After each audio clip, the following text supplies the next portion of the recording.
Sunday evening baseball at Lowell Park as the Falmouth Commodores take on the Cotuit Kettleers. And a pleasant good evening, everybody, and welcome to Kettle Talk, the official pregame show of the Cotuit Kettleers. I'm Jon Perez. Cotuit has 15 games remaining in the regular season and sit in last place. However, they're a game and a half out of the final playoff spot. Of those 15 games remaining, 7 are against divisional opponents, including a current 3-game stretch in where they played the Bourne Braves last night in Bourne, and then have a home-and-home with the Falmouth Commodores. Before we look at the Falmouth Commodores, let's take a look at last night's game against the Braves. Western Division showdown just under the Sagamore Bridge. Christopher Holba from East Carolina goes for Bourne. Vanderbilt's Matt Ruppenthal goes for Cotuit.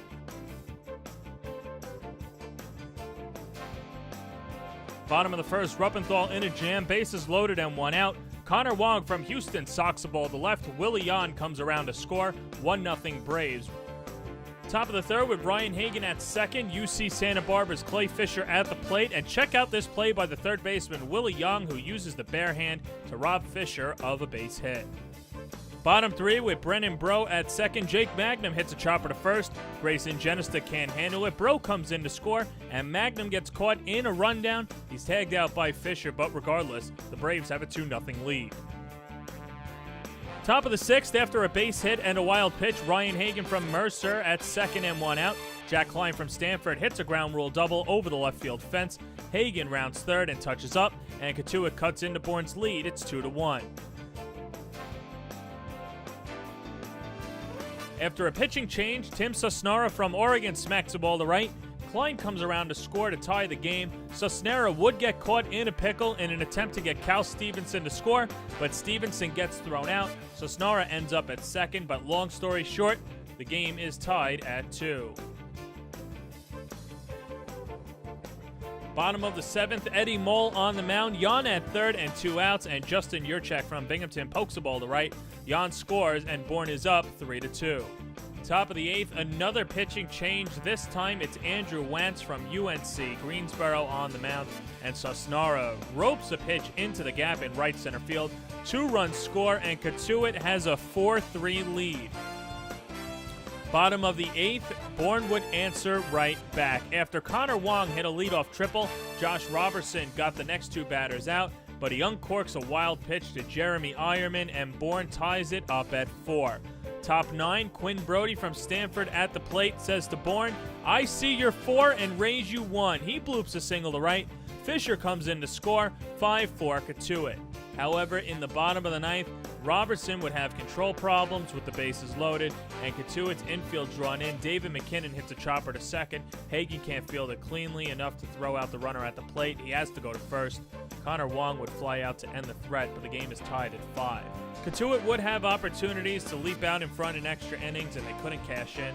In the bottom of the 11th, Ross Octor from Toledo on the mound. Runners on the corners, and Justin Yurchak bloops a single to center, and Bourne wins this one 6-5.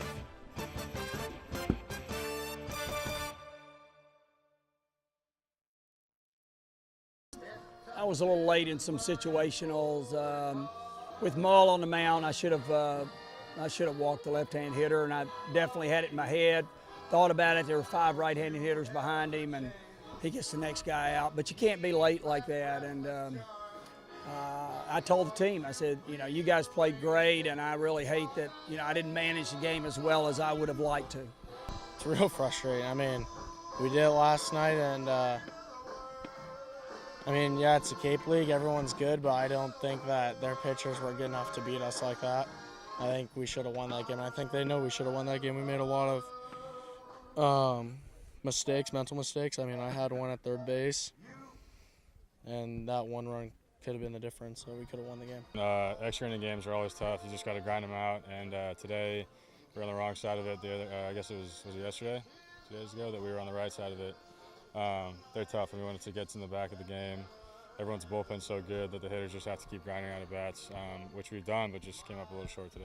What makes last night's game so frustrating for the Kettleers is that their bullpen had been dominant in the 25 innings prior to last night's game. In that stretch, they only allowed 2 runs. Now, obviously, the postseason is different from the regular season, and hindsight is 20/20. The Kettleers have 4 games in 4 days, so Cotuit manager Mike Roberts would not want to burn all of his arms in one game. However, In an ideal postseason scenario, you'd have to imagine that Cotuit would want their starter to go 5+ innings and then piece it together with Eddie Mull and Josh Robertson in those final 4 innings with Connor Simmons and Ryan Rigby on speed dial.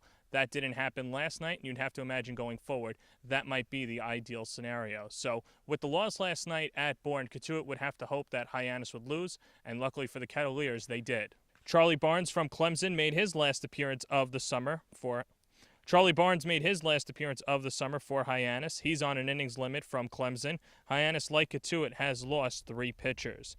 The Commodores hit 3 home runs last night. Josh Watson, Willie Berger, and Michael Cantu each went deep.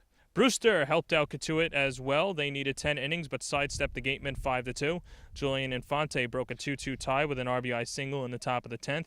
Nicholas Dunn and Brent Rooker each added insurance runs, Dunn with an RBI double and Rooker with an RBI single. After being shut out in 11 innings by Cotuit, Harwich took its offensive frustration out on the Firebirds. 4 different Mariners went deep. Max Burt, Nick Feet, Carl Raleigh, and Kyle Davis each parked one over the fence. Yarmouth Dennis continues to ascend. They beat Chatham 8-4.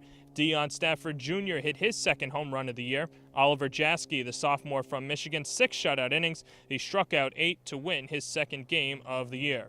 So let's take a look at the standings. YD and Harwich might come down to the wire. Orleans and Brewster right behind. Chatham still trying to find themselves in the basement. In the West, Bourne keeps pace with Falmouth, Wareham, and Hyannis. Cotuit right behind in 5th place. And welcome back to Kettle Talk. I'm joined by Jordan Pearce, going to be a junior at the University of Nevada. And Jordan, I was looking at your perfect game and all that. It says that you were a 2-way player, actually played shortstop and was a pitcher, but when did you actually make that transition from shortstop to first base? I played shortstop all throughout high school, and once I got to the college level, I started playing third base a lot, actually. So my freshman year, I got some time in at third base. And then this past year, my sophomore year, we didn't really have a true first baseman, so I made the transition over there, and it went well. What are maybe some of the bigger differences? Because I'm sure ground balls are the same, they're just a different angle, you get used to it, but now actually having to catch a ball 90% of the time as opposed to just fielding it. The big difference was just having the other guys in the infield trust me. They can throw it wherever they want, and I'll be there to catch it, whether it's in the dirt, up high, and just got to make some plays. So you originally verbal to go to San Diego, followed Coach Johnson to Nevada, and then he leaves too. But it was actually the coaching staff at Nevada that actually helped you, and Coach Bruce stays there too. So how comfortable are you with Coach Bruce, and how happy are you that he's going to be there for the rest of the time that you're at Nevada? Yeah, it was a good decision going to University of Nevada. Coach Johnson was a big reason why I went there. Love him, great guy, and congratulations to him with what he had last year. And Coach Bruce, he's helped me a lot. He actually recruited me a lot in high school.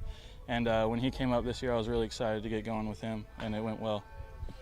I'm curious, too, as somebody that throws right-handed but bats left-handed, was there ever a thought to actually be a switch hitter? What is your natural hand? I'm naturally a right-handed hitter. When I was a young kid, my dad forced me to be a lefty because he thought it would be better for me growing up playing baseball, and it looks like it's been helping a lot. So, was there any thought of your dad actually having you throw left-handed? No throwing left-handed. He wanted me to be an infielder. I switch hit a little bit up till I was like about 9 or 10, and after that just stuck to being lefty. What's something that you're learning from Coach Roberts that maybe you're going to take over to Nevada? And obviously it could be more than one thing. One of the biggest things is definitely finishing my swing at the plate. It's helped me a lot out here, and it's put a little more power into my swing, and I like that a lot. And also the defensive side has helped me a lot, and base running as well. Now I'm curious because we hear Coach say this a lot, so I'm just going to ask you, cold-blooded, what is this buggy whip thing? Because I know he talks about it, but I'm not exactly sure what it is, so can you please demonstrate what it is? One of the buggy whip things is just throwing your hands, getting your hands out to the ball fast, and just using your backside to get through the ball. Okay. And how has that helped you? It's gone well. Yeah. My swing's gotten a lot faster, more power into my swing, and it's been working a little bit. All right, so obviously at Nevada, playing in the Mountain West, lose to New Mexico in the conference championship game, but even though it wasn't the finish that you guys wanted, what did you learn about yourself and your team this year? The team we had this last year, we just a bunch of scrappers. We fought to the very end. Coach Bruce really helped us, drive us to the best we can be, and this next team next year, we're going to be looking good. So. Now, Sorry about that. Now I'll ask you this, and we'll end on this. So from San Diego, as we mentioned earlier, if I'm going to San Diego, what do I have to check out besides Petco and the zoo? The harbor, definitely. The beaches. I love going to the beach. I live about 5 minutes from the beach, so I'm always down there. And that's about it. Yep. San Diego's a beautiful place. Do you get a little sad when it rains? Yeah, it's awful. Out here, I'm lucky enough to be by the beach, but it's been a little rainy and muggy out here lately, so hopefully it's starting to get a little sunnier. I mean, you're not going to, win any fans by saying that you get upset when it rains in the Northeast, because obviously the weather's not bad over here, but San Diego's not that bad. Jordan, thanks for the time. That's Jordan Pearce. We'll have starting lineups coming up right after this. Thank you.